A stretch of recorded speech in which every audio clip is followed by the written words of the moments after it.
last speaker was absolutely phenomenal. And I just have to follow up by saying it's just absolutely incredible the power that we have inside of us to make every single choice possible in our lives. We have the power, we're able, we're here. Let's do it, let's rock it, let's be powerful women, right? That's what it's all about. So give yourselves a hand for being here. This is such a pleasure. I met Leslie a while ago, and we were obviously connected by the hip all of a sudden, and she adjusted me, and all she said was, open your heart, and then I was adjusted. That's the type of woman that's running this whole entire conference, which has just been phenomenal. So a little bit about me. Most people ask me, why did you become a nutritionist? And the funny thing is that I didn't even realize why until I started writing this. And I've been a nutritionist, it feels like my whole life, and I'm going to tell you a little bit about that. So 3 years before I was born, my grandfather died of a heart attack at the age of 37. 37. Literally walked upstairs, laid down, done from work. He left behind a wife and 3 children, and one of those children was my father. He was 17 years old. I was born 3 years later, which, of course, everything's meant to be. So I was his experiment. So anything and everything he could find that was on the ground, liquid iron, anything, he put it down my throat, because the whole thing was he didn't want me to die. So I grew up thinking if I didn't eat perfectly, I was going to die young too. So, we even went to the extreme of putting orange juice on my Cheerios, and that's disgusting. Has anyone even tried that? God awful, because he didn't want me to have dairy, I couldn't have wheat, I couldn't have sugar, couldn't have meat. I don't even know how I survived. Could have been eating twigs in the back and been better off. But anyways, he had this mission, and then 10 years later, his mother died. So before the age of 27, he had lost both parents. Incredible. We actually, just on a side note, buried my uncle, and he's 65, and that's the longest living member of my family. This is why I'm here. Absolutely, it gives me chills being up here, that's my legacy. That's what I'm fighting for. And I'm fighting for everyone else to have that power within them to make the right choices every single day. And fight your genetics, because my father did. He didn't die at 37. He didn't die at 47, the age of his mother, when she died. So I know a lot of this could be prevented, so I've grown up with that constantly in my life, obviously. So if I didn't have enough dietary rules already, I became a gymnast, did gymnastics for 15 years, which was my life, and of course my coaches had to be bodybuilders. So no more than 5 grams of fat a day was what I heard every single day. Can any of you imagine living on 5 grams of fat a day? You would die. Again, I don't know why I'm here or how I'm here. It's amazing. I've lived through all these different things. So one of my coaches would actually sit on the gym floor, and she would eat cartons and cartons of egg whites daily. That's what she lived on. So I'm growing up in this whole idea of, oh God, I gotta eat like this, I'm gonna die. I gotta eat like this, I'm gonna die. Think about that as a kid. You're fearing your death if you stray from whatever diet your parents have put in front of you. So it even led, of course, into my childhood years, even beyond, as far as nobody would share their lunch with me. So how many of you remember being a child and switching lunches? Oh, I hate that. My mom will give me juice. Give me a sandwich. I'll trade you for my carrots. No one wanted to trade with me. Why? Why? I might as well have had twigs in my lunchbox. And so, but I remember, growing up in the 80s, now you know my age,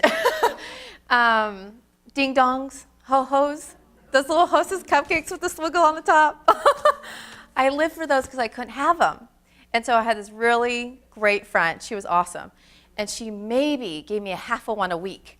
And it was like, but she's like, I don't want anything in your lunch. Nothing. Don't give me anything. I'll just give it to you because I feel sorry for you. She lived on those things. And Dr. Pepper, I don't know how she's still alive. I have no idea, but she's amazing. So it's really interesting that we talk about stress and nutrition, and just backtracking a little bit, I've always asked my father, why do you really think your dad died so young? And it was so interesting what he told me. He said he never knew his why. He never knew that he had the power, his WHY. He never thought that he was good enough. He really thought that that was it. So he became very obese, drank plenty of wine. So of course those are all contributors, but at the same time, Um, when we're lost like that, we don't want to live, right? So I really think it was a psychological choice as well, or emotional choice, and I truly think that we have power over that. So that's huge. So getting into a little bit of the nutrition aspect and how, of course, that correlates with the obesity is that when you're under stress, whether it's emotional or physical, and I truly think that when you're lost and you don't have your why, you don't know where you're going, what you're doing, you're not grounded, you don't know your power, then you're going to go for outside sources, of course, to basically cover your body in what we call obesity, which is that padding that supports us as well as protects us from the environment. We're really not happy. So when you go under a stress response, your body craves salt. Your body's mostly salt water, so it's trying to keep you alive. So people wonder why they feel a little bit more puffy. And then also fat. Well, your brain's mostly fat. These are all survival mechanisms. And then also you need fat to make hormones. Without hormonal connections, it's all chemical. We wouldn't be able to function the way that we do. So what's really interesting about that is that at 20 years old, I was clinically a menopausal woman, if you can believe that. I had hot flashes, night sweats. I was a raving lunatic. I had every single symptom of a menopausal woman at the age of 20, because when you're a gymnast, you have no body fat. So when I teach about hormones, like, you don't know anything about menopause. Oh, I lived it. I lived it for a long time before I got on the right regime. So that's a whole nother story in itself. We can talk later. And then the third aspect is sugar. So your body definitely needs sugar to run from your stress, right? It's giving you your energy, power. So what's happened is that after I went into nutrition school and got a master's degree and certified, I started working under a doctor that specialized in osteoporosis, cancer, and diabetes. But that was what people were looking for at that time. I didn't even know at that time that I was really looking to save people in a certain way as far as how can we fight this obesity epidemic. So that's my number one power. That's my number one why, is to leave this earth better than when I found it. And I truly wish that someone would have gone up to my grandfather and said, my name is so-and-so, what's your why? What do you want to do with your life? And that the fight of obesity, we can do that together. And you know, he may still be here, and he may have actually seen me grow up. And I'll leave you with this. It's very interesting that I think my father has come full circle, being actually in his early 50s. I was just asking him the other day, actually over Labor Day, and I said, you know, I'm really proud of you. You know, you basically have lost your family. The uncle that just died was his second father, because it was the brother of his father.